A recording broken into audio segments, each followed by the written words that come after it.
Hey, this is kind of the best of times and the worst of times out here. It's a beautiful day, so I want to take advantage of it. And I don't always have time to cut these videos anyway, so I'm going to go for it. But this new field that I've made, I've cleared most of it with a swing blade. Most of you guys probably don't, if you're lucky, you have no idea what that is. It's a mess. It's too rocky and messy even to push a mower over.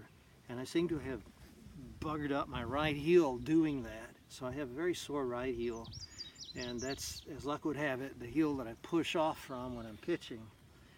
I wanted to show you, nevertheless, take advantage of the weather and hope that my sinuses don't start acting up. I want you to look at my release point on these pitches. Fortunately, you can't see how the pitches are traveling toward the objective, so I don't have to apologize for missing my target or not having much movement. I'm doing really well today just to be able to let go of it. So let me see if I can do that. I'm going to try to alternate. I will alternate.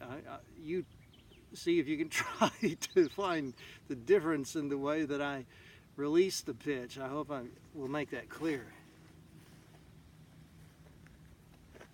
We talk about two things on smallballsuccess.com. We've talked about the submarine pitch, and we talked about what I call the 930 angle, which is a very low overhand. It's almost sidearm. And those are the two that I like. I'm comfortable with them. So I'm going to go back and forth between those two.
Never fails. Get aircraft every time I try to film. Boy, I tell you. Ooh. Right now, today, I'm feeling better throwing submarine than from this angle. It's probably because I'm having trouble really getting down and pushing off with that back foot. But try maybe 4 more. This is 930.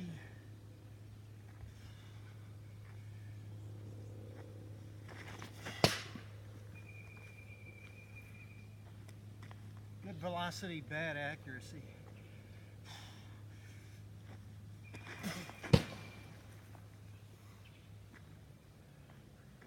Couple more.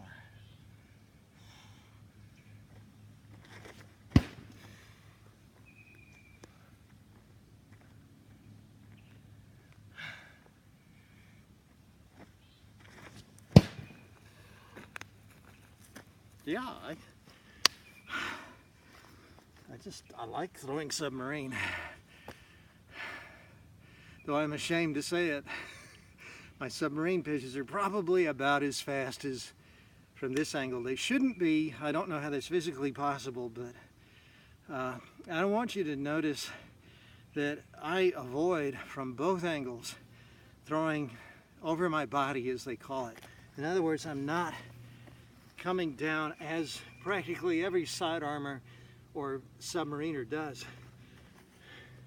I don't come down with this foot a little bit to third base and then throw over it, because I really don't want to do that. It subtracts velocity, and it's very likely a shortcut to arm problems. So let's avoid that if we can. Ouch.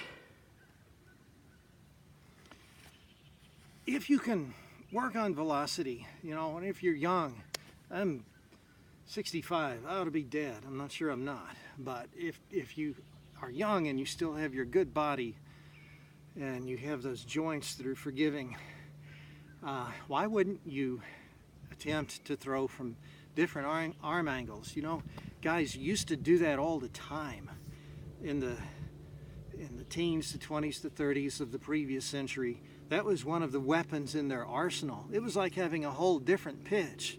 You know, if you can throw from up here, but also from here and maybe from down here. I'm no good from up here, but here and here, if I were young and if I worked at it, I could throw strikes from both of those positions, and the hitter would have trouble finding where the ball's coming from. Now, I just wrote an article where I talked about this, and let me quickly, if I can speak over the airplane, the aircraft. I confronted a coach about this once. He was my son's coach in high school, and I asked him, well, you know, my kid can throw both from here and from here. Why don't we have him do both of those? That would really confuse the hitter. And he condescended to give me about half a dozen words. He didn't think much of me or any of the other dads, but he didn't, no, you can't do that because then the hitters are going to know exactly what's coming. I don't understand that. I didn't then, I don't now. How does a hitter know that you have only a fastball from up here and a fastball from down here? How are they going to know what's coming? Actually, you should be able to throw a fastball and a slider from both of those angles so that the ball could be doing two different things. And number two, I don't see how the hitter would be able to, if he's concentrating on finding the ball, and if suddenly notice that I wanted to emphasize this too. My windup is the same. I'm starting with that. Michael Givens does this. Craig Kimbrell does it.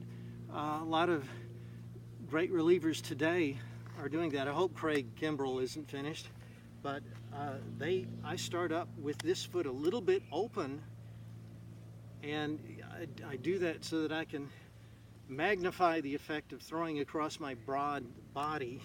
I really want to swing out at least as much as I go forward. I'm going forward a good bit too, but I start like this, and everything is the same until this moment. And if I decide I'm going submarine, then I drop my forward arm, and that drives my throwing arm into a lower angle.